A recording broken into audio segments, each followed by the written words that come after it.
tuko mbali na tunaenda mbali. We are all going far.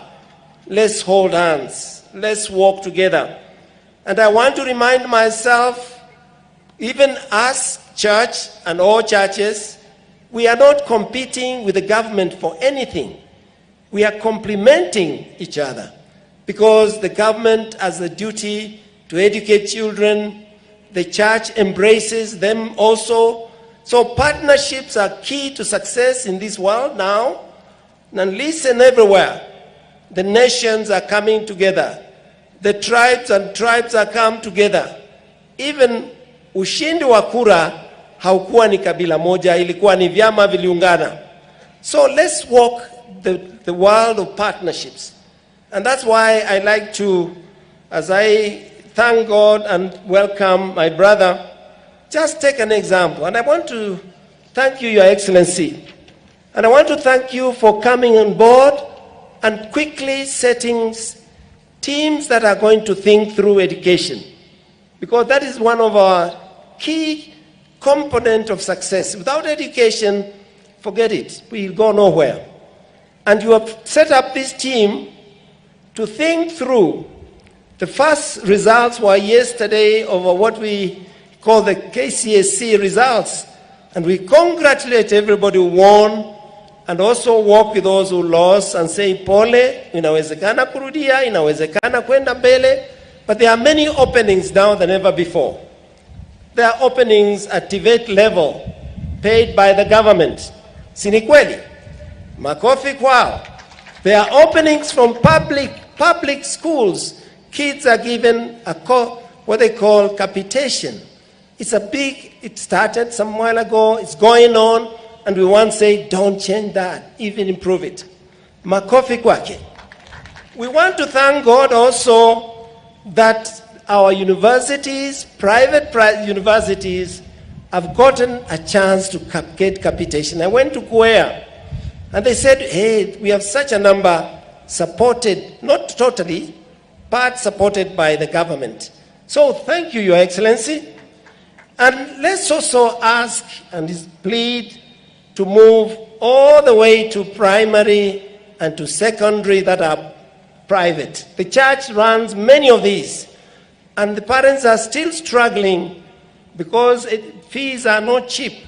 They are in the 70s, 80s, 100s in second schools. And they get a capitation. This would be a long way to go, Your Excellency. And I say that because right now, the phones of these bishops, many of them is about askofu natafuta form 1, unaweza kunilipia, and they are in their schools.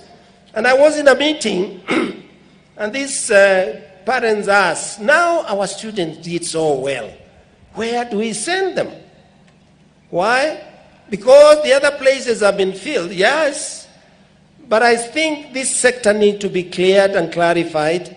We need that support so that all Kenyans are equal because all parents pay also their taxes, we hope. Let me wish you well. Let me wish everyone well. We want to think and want to say we want to work together as one family. So last but not least, I want to give an example what a free education looked nice. I and others, some of us here, we were sent by the Catholic Church to a country, not names for the time being. And we want to find out how they make it out in education. And we found education is free. So how free is free? The schools are built, even the church schools were built and are supported by the government fully. They pay the infrastructure, all of it. They pay the salaries, all of it. They pay the teachers, all of it, all of them, and provide any other extra needs, the government. And what do their parents do? Send the kids to school, whatever school you choose, serikali pays, no extra cost. And that country still exists, and they still do that.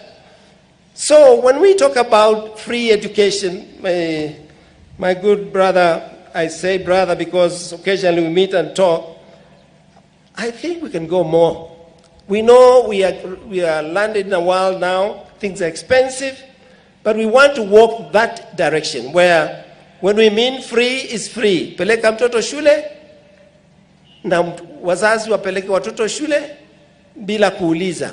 Of course, remember the kids come to church schools and most of them very challenged families, the ordinary people who cannot afford everything. So with that, I like to say, I know it's work in progress and work is being done. Let's take home that free education to be really free. And thirdly and fourthly and lastly, to thank you for, I say, coming on board and trying to solve as many problems as we have. Engage us, engage the leaders at different levels. We are ready to put our ideas and even our support in terms of what we need to do differently. Kwa hayo machache, once again, my dear brothers in episcopacy, the bishops, all religious men and women, let's walk the path of synodality. Tushikane mikono, tusaidiane, nchi yetu iende mbele, makanisa yetu yaende mbele, kaunti zetu ziende mbele, na mwishoni kabisa tuweze kutambulikana kama watu wanaopenda nchi yao.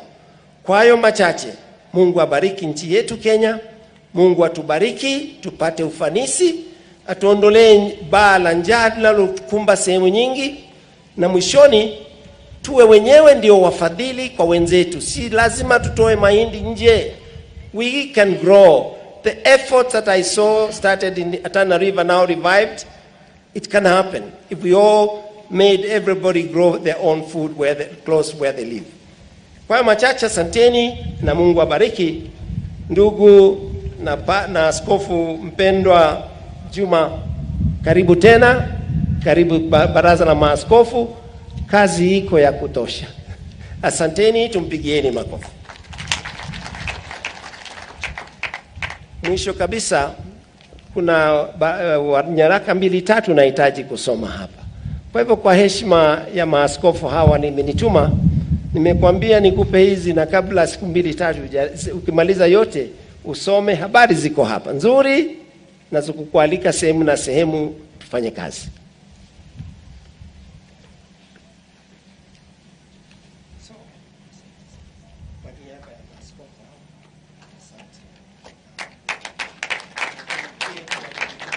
Makofi anapopokea waraka huo.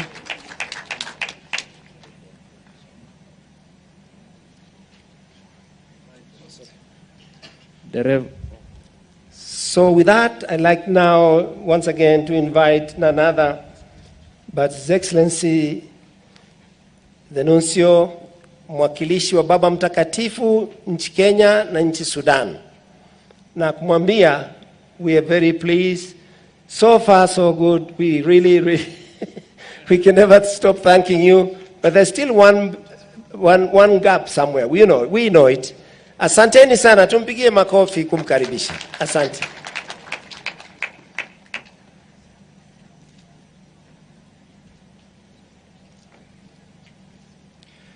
Your Graces, my Lord Bishops, in a special way, of course, our new Bishop, Henry Juma Udonya, our emeritus bishops present here, the President of the Republic of Kenya and his entourage, the governor, other representatives of the civil authorities, the political authorities, religious men and women, brothers in the priesthood, I nearly forgot you, and then, of course, the people of God, as we are all here present today, tumsifu Yesu Kristo.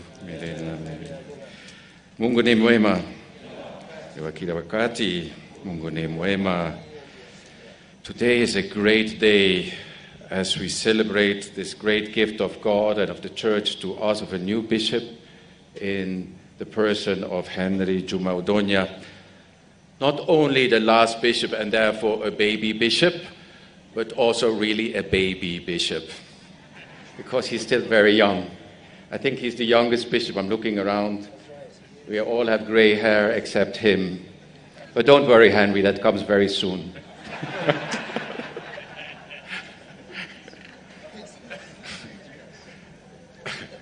But when you're young, you have energy. And we need energy in the church. We need energy of people who proclaim the faith. We need energy of the Spirit to move us. And you see, when I came in as a nuncio in 2019, I still remember that day very well. I came in the 4th of May, and I just came directly from Khartoum that day because that's where I had served before 5 years. And I, frankly speaking, a bit like the president, I tried to sneak into Kenya.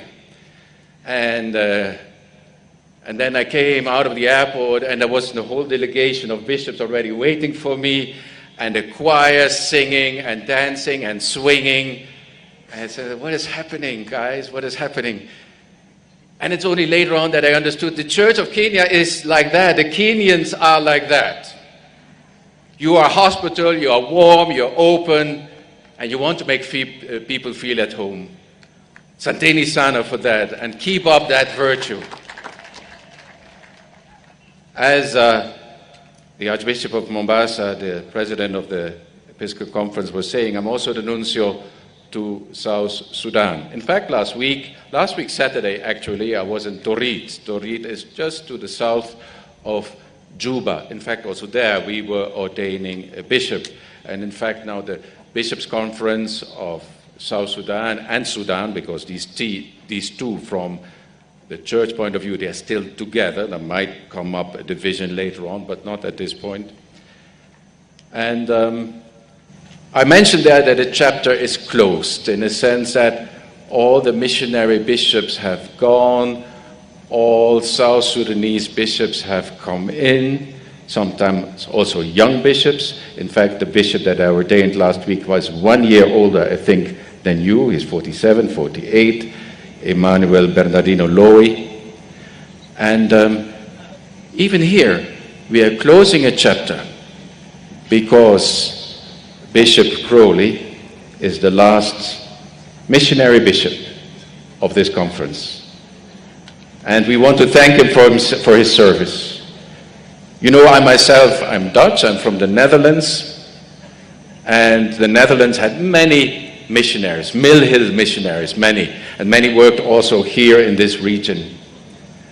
And for me as a young man, a boy also, you didn't really understand what these people were exactly doing, these priests and also the religious sisters that had come to places like Kenya and Malawi and Tanzania. And it's only when I came here that I started to understand the sacrifices these people brought for the missions. They really sacrificed their lives for the missions. And we need to appreciate it. And today, let us give once again an extra clap, Makofi, for Maurice Crowley. Last but not least, as I mentioned before, Kenya, I'm now here 4 years, beautiful country. Country to be proud of. If you read the newspapers, then you would say there's nothing going well in this country. And I'm sure that the president many times just doesn't read it because otherwise he would get depressed. But this is a country in the African continent which is on top. And it must be said over again that you Kenyans, you are able to organize your country and keep on doing that. Keep on building up, as we said a bit in the sermon of today, in the homily, building up that kingdom of justice and peace. And peace can only come from justice. Once we are just to each other, once we are able to not only write laws, but also apply them, and that we are all equal under that law, then we will build up that beautiful country of ours. Then everybody will have the same opportunities, a bit as the Archbishop was saying, so that every child can go